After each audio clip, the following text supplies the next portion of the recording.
अब जो बात मैं आपसे करना चाहता हूं, अब पौलुस की टेस्टिमनी को हमने सुन लिया। बाइबल कहती है पौलुस को परमेश्वर ने किस तरह से इस्तेमाल किया, किस तरह से वो पूरी जगह पे प्रीच करता रहा, उन जगहों में जाता रहा जहां लोग बिल्कुल यीशु मसीह के नाम के बारे में नहीं जानते थे।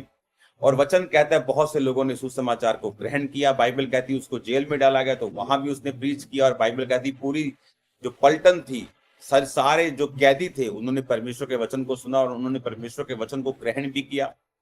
पौलुस की जिंदगी में उसने 2 बार उसने दूसरा थिस्सलुनीके में कहा कि मेरे लिए प्रार्थना किया करो। उसके बाद उसने रोमियो 15 उसके 30 में कहा कि मैं तुमको परमेश्वर के प्रेम की याद दिलाकर बोलता हूं कि मेरे लिए प्रार्थना करने में मिलकर जो लीन रहो। उसने कहा मेरे मेरे लिए प्रार्थना करो। अब बाइबल कहती है पौलुस जिसके हाथ से, जिसके शरीर से लोग रुमालों को छुआ कर लेके जाके जब दुष्ट आत्माओं पे लगाते थे वो चंगे होते थे।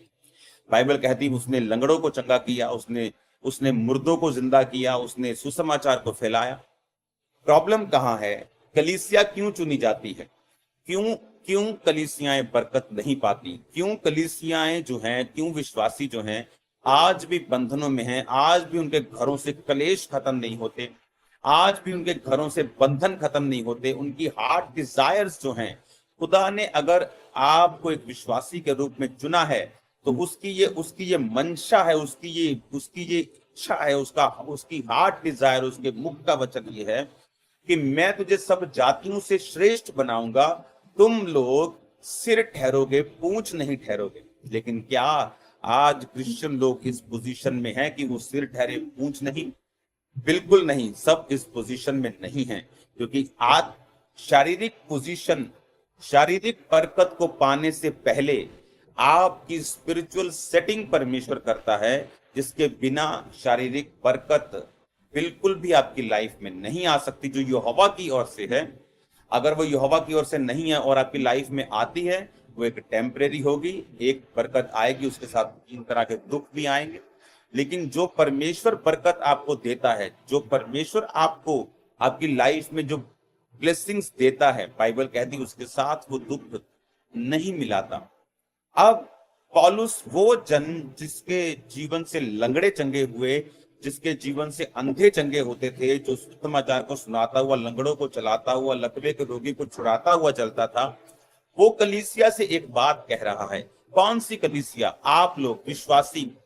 जब मुझे कैसे मालूम कि मैं आगे बढ़ सकता? लोग पूछते हैं क्या मैं भी बढ़ सकता हूँ, क्या मैं भी बरकत पा सकता हूँ, क्या मेरी जिंदगी में भी परमेश्वर काम करेंगे, क्या मेरी जिंदगी में भी वो हीलिंग देंगे, क्या परमेश्वर मुझे भी आजाद करेंगे? बाइबल कहती है अगर आपके दिल में ये सवाल हैं तो जवाब परमेश्वर वचन में से दे चुका है। उसकी मर्जी है कि आप चंगे हो जाओ, उसके कोड़े खाने से आप चंगे हो चुके, वचन कहता है। बाइबल कहती है उसकी मर्जी है, तो वचन में लिखा है कि मैं तुझे सब जातियों से श्रेष्ठ बनाऊंगा। उठ प्रकाश मानो, तेरा प्रकाश आ गया, जाति जाति तेरे पास प्रकाश के लिए, राजा तेरे आरोहण के प्रताप के लिए तेरे पास आएंगे। ये क्या है? ये परमेश्वर की विल है उन लोगों के लिए। जब आप यशाया की पुस्तक पढ़ते हैं, जितने पॉजिटिव वर्ड्स हैं उन लोगों के लिए हैं जो तौबा कर चुके हैं, जो परमेश्वर को खोज रहे हैं, जो परमेश्वर के ऊपर निर्भर हैं। नेगेटिव वर्ड्स उन लोगों के लिए हैं जो परमेश्वर से दूर जा चुके हैं, बैक स्लाइड हो चुके हैं। और उन वचनों में क्या लिखा हुआ? जो लिखा वो परमेश्वर की विल है आप लोगों के लिए, आप लोगों की लाइफ के लिए। अगर आप स्टूडेंट हैं आप बेस्ट होंगे, अगर आप कोई भी काम कर रहे हैं, उसने कहा मैं तुम्हें सब जातियों से श्रेष्ठ बनाऊंगा। लेकिन अब जो कलीसियाओं के लिए परमेश्वर ने बरकत ठहराई है, उस बरकत को कलीसिया पाएगी कैसे? प्रॉब्लम ये है कि अगर आपको मालूम ही नहीं कि मुझे इस बरकत को पाना कैसे है, उसका वे क्या है, उसका रास्ता क्या है। बाइबल कहती है जीसस क्राइस्ट ने कहा कि मार्ग, जीवन और सच्चाई मैं हूं। मार्ग कौन है? प्रभु यीशु मसीह। प्रभु यीशु मसीह कौन है? वचन। मार्ग कौन है? वचन ही मार्ग है। वचन का मार्ग, वचन ही आपको बताएगा कि आपकी लाइफ में एक्सीलेंट होने के लिए, आपके फाइनेंस में, आपके कैरियर में, आपकी लाइफ में, स्पिरिचुअल लाइफ में, पास्टरल लाइफ में, मैरिड लाइफ में सक्सेसफुल होने के लिए, पेनलेस लाइफ जीने के लिए कैसे जाना है, क्या करना है, वचन ही आपकी अगुवाई करता है। आमीन।